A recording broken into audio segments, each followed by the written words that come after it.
اور جو عورتیں ضعیف العمری کی وجہ سے خانہ نشین ہو گئی ہوں اور نکاح کی توقع نہ رکھتی ہوں، ان کے لیے اپنے حجاب کے کپڑے اتار دینے میں کوئی حرج نہیں ہے، بشرطے کہ زینت کی نمائش کرنے والیاں نہ ہوں۔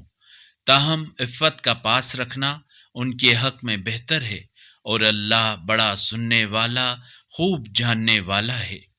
اندھے پر کوئی حرج نہیں ہے، اور نہ لنگڑے پر کوئی حرج ہے،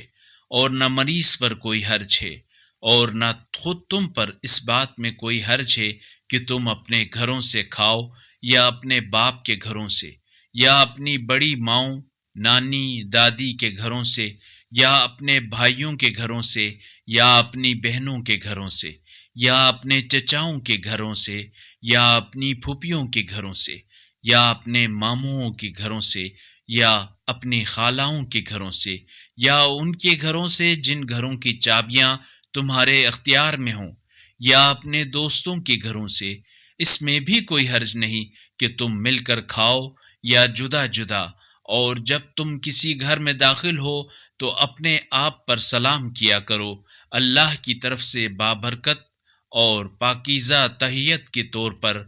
اس طرح اللہ اپنی نشانیاں تمہارے لیے کھول کر بیان فرماتا ہے، شاید تم عقل سے کام لو۔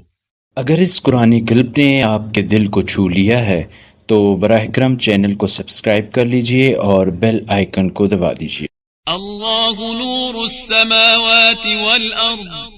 اللہ آسمانوں اور زمین کا نور ہے۔